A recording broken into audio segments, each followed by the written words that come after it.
નમસ્કાર, સ્વાગત છે દરેક મિત્રોનું અમારી channel life science with professor માં. પુષ્પોની આ છેલ્લામાં છેલ્લી થિયરી જોઈએ કે પુષ્પના જો ટાઈપ આપવામાં આવે તો અલગ અલગ પ્રકારના આપણે ટાઈપ જોયા કે ચતુઅવયવી, પંચઅવયવી, સમમિતિના આધારે સમઅવયવી, વિષમઅવયવી, નિપત્ર વાળું પુષ્પની વાત કરો, ઉભયલિંગી, એકલિંગી, અલગ અલગ. પણ બીજાશય અને સ્ત્રી કેસરના સ્થાનના આધારે જો પુષ્પોનું વર્ગીકરણ કરવામાં આવે તો એક પુષ્પને શું કહેવામાં આવે છે તો કે બીજાશયના સ્થાનના આધારેનું વર્ગીકરણની વાત આવે તો એના ત્રણ નામ છે. એકનું નામ છે અધોજાય, પરિજાય, ઉપરીજાય.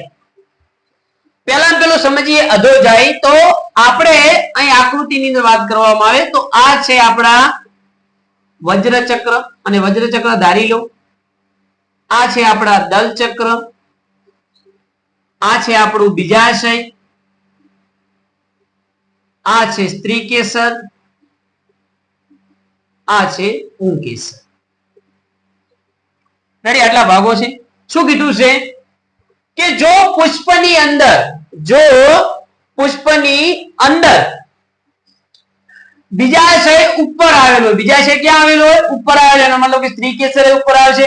અને વજ્રચક્ર, દલચક્ર અને પુંકેસર બીજાશયના નીચેના ભાગેથી નિર્માણ પામતા હોય. બીજાશયના નીચેના ભાગેથી નિર્માણ પામતા હોય તેને અધોજાયી પુષ્પ કહે છે. શું કહે છે? એને અધોજાયી પુષ્પ કહે છે.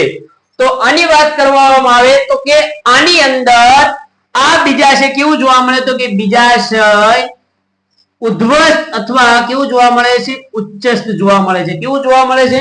બીજાશય ઉદ્ધ્વસ્થ અથવા ઉચ્ચસ્થ જોવા મળે છે. આનું એક્ઝામ્પલ છે રાઈ, જાસૂદ અને ધતુરો. લખી નાખો, રાઈ, જાસૂદ અને ધતુરો. રાઈટ? એવી રીતે સેકન્ડ બીજો ટાઈપ છે જેનું નામ છે પરિજાયી પુષ્પ. તો પરિજાયી પુષ્પની અંદર આ છે આપણું બીજાશય, આ છે સ્ત્રી કેસર. ત્યાર પછી વાત કરવામાં આવે તો આ છે પુંકેસર, આ વજ્રચક્ર, દલચક્ર. જો બીજાશય, વજ્રચક્ર, દલચક્ર બધા એક જ ભાગેથી નિર્માણ પામતા હોય, જો આ એક જ ભાગેથી નિર્માણ પામી રહ્યા છે તેવા પુષ્પને પરિજાયી પુષ્પ કહે છે.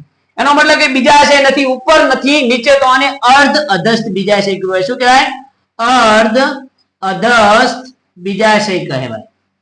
અને અર્ધ અધર બીજાશયની વાત કરવામાં આવે તો કે પરિજાયી પુષ્પની અંદર એક્ઝામ્પલ ની વાત આવે તો એના એક્ઝામ્પલ છે ગુલાબ અને ગલતોરો. તો હું લખી નાખું, એક એક્ઝામ્પલ આવે છે ગુલાબ અને બીજો છે ગલતોરો. પરિજાયનો મતલબ શું થાય કે બધા ભાગો એક જ સ્થાનેથી નિર્માણ પામે છે. ત્યાર પછી ઉપરીજાયી પુષ્પની વાત કરવામાં આવે કે વજ્રચક્ર અને દલચક્ર ઉપરની સપાટીથી નિર્માણ પામે છે અને બીજાશય નીચે આવેલું છે. તો આ રહ્યું આપણું બીજાશય, આ છે બીજાશય, આ છે આપણું સ્ત્રી કેસર, આ છે આપણું પુંકેસર, આ છે વજ્રચક્ર અને આ છે દલચક્ર. કે જો પુષ્પની અંદર વજ્રચક્ર, દલચક્ર, પુંકેસર છે ઉપરના ભાગેથી નિર્માણ પામે, બીજાશય નીચે હોય તો એ બીજાશયને અધસ્થ બીજાશય કહેવાય. શું કહેવાય? એને અધસ્થ બીજાશય કહેવામાં આવે છે. અને બાકીના ભાગો ઉપર જોવા મળતા કારણે તેને ઉપરીજાયી પુષ્પ કહેવાય. શું કહેવાય? એને ઉપરીજાયી પુષ્પ કહેવાય. તો આનું એક્ઝામ્પલ છે સૂર્યમુખી, કાકડી વગેરે. રેડી? તો ખૂબ જ આઈએમપી તમારા માટે એનસીઈઆરટી સિલેબસમાં પણ છે અને આને બહુ સારી રીતે સમજાવવાનો ટ્રાય કર્યો છે. અધોજાયી પુષ્પ કે જેનું બીજાશય ઉપર હોય, પરિજાયી પુષ્પ કે જેના બધા ભાગો સરખા અંતરે હોય, અને ઉપરીજાયી પુષ્પની જે બીજાશય ક્યાં જોવા મળે? નીચે જોવા મળે છે.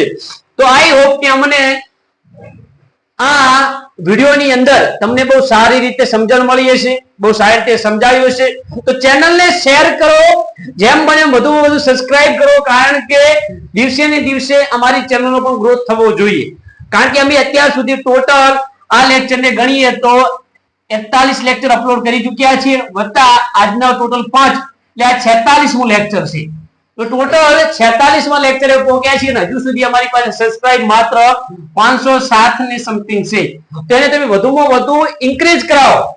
જેમ બને એમ અમારો સપોર્ટ કરો, જેના કારણે અમને પણ આમાં રસ બની રહે અને અમે વધુમાં વધુ તમારા માટે નીટ રિલેટેડ લેક્ચર અને MCQ અપલોડ કરતા રહીએ. તો મળીએ એક નવા અંદાજ સાથે. જય હિન્દ, જય ભારત.